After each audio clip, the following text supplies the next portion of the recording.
کرام و احتشام، حاضرین وقار، السلام علیکم ورحمۃ اللہ تعالی وبرکاتہ۔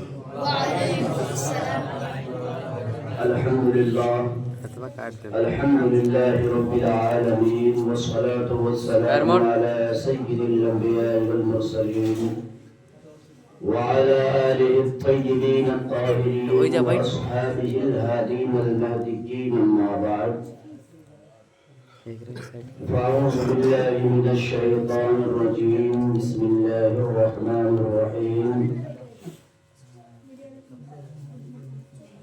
يا أيها الذين آمنوا اتقوا الله وكونوا مع الصادقين، صدق الله العظيم وبلغنا رسوله النبي الأمين المكين المبين المعين الكريم، ونحن على ذلك لمن الشاهدين والشاكرين والذاكرين، والحمد لله رب العالمين۔ حضرات محترم، آئیے ہم اور آپ سب سے پہلے مصطفیٰ جارِ رحمت، شمع بزم ہدایت، حضرت عبداللہ کے دلارے، حضرت آمنہ کے دلبر، حضرت حلیمہ کے دلارے، یعنی جناب احمد مجتبیٰ محمد مصطفیٰ صلی اللہ تبارک و تعالی علیہ وسلم کی بارگاہ رفعت و عظمت میں درود و سلام کی سوغات نچھاور پیش کرے، پڑھی بابا سے بلند۔ اللہم صلی علی سیدنا شفیعنا نبینا حبیبنا مولانا محمد محمد علیہ وسلم، صلی علیہ الصلاۃ والسلام علیک یا رسول اللہ صلی اللہ علیہ وسلم۔ ویڈیو بناتا یہ عظیم الشان اجلاس جس میں ہم اور آپ شرکت کی سعادت ہم حاصل کر رہے ہیں، یہ بہت ہی پاکیزہ محفل ہے۔ سب سے پہلے میں مبارکبادی پیش کرتا ہوں مناظر اہل سنت ناشر مسلک اعلیٰ حضرت علامہ مفتی شمیع محمد نوری صاحب قبلہ دامت برکاتہ العالیہ کو، کہ علاقے میں ادارے تو بہت ہیں لیکن کسی بزرگان دین کی مناسبت سے خراج عقیدت پیش نہیں کی جاتی ہے۔ جملہ میں دم ہے، صحیح بات ہے، خراج عقیدت نہیں پیش کی جاتی ہے۔ یہ جملہ جو ہے حقیقت پر مبنی ہے، سچ ہے، بالکل نفی چیز کی بات نہیں ہے، صحیح بات ہے۔ لیکن میں اب ایسا نہیں ہے کہ حضرت مفتی شمیم صاحب قبلہ دامت برکاتہ العالیہ سے قرب ہے اس بنا پر بول رہا ہے، ایسا نہیں جی، لیکن جو کام کرے گا اس کو یاد کیا جائے۔ بے شک کبھی کبھی غیروں کی باتوں کو بھی لی جاتی ہے، رنگ میں ہے بھائی، رنگ میں آپ کبھی کبھی غیروں کی باتیں جیسے بدعقیدوں کا بہت بڑا امام ابن تیمیہ ہے، کئی باتیں ان کی لی گئی، جو صحیح کہا اس کو لی گئی، اپنا ہو چاہے غیر ہو، اگر وہ حقیقت بات کر رہا ہے اور واقعی امر واقعی کے مطابق کام کر رہا ہے اس کی بات کو مانی جائے گی۔ تو چاہے خواجہ گری نواز کا عرس ہو، چاہے حضور غوث پاک کا عرس ہو، چاہے حضور اعلیٰ حضرت کا عرس ہو، چاہے حضور مفتی اعظم ہند کا عرس ہو، چاہے حضور تاج الشریعہ کا عرس ہو، چاہے حضور حافظ ملت کا عرس ہو، جتنے بھی بزرگان دین کے آراس آتے ہیں اس مواقع پر حضرت علامہ مفتی شمیع احمد نوری دامت برکاتہ العالیہ جتنے جیسا بھی ہو اپنے ادارے میں قرآن خوانی کی شکل میں اور اساتذہ کرام اور علماء کرام کو بلا کر ان بزرگان دین کی بارگاہ میں خراج عقیدت پیش کی جاتی ہے، بڑی سعادت کی بات ہے حضرات۔ اور میری طبیعت ناساز ہے لیکن میں بھی فیض پانے کے لیے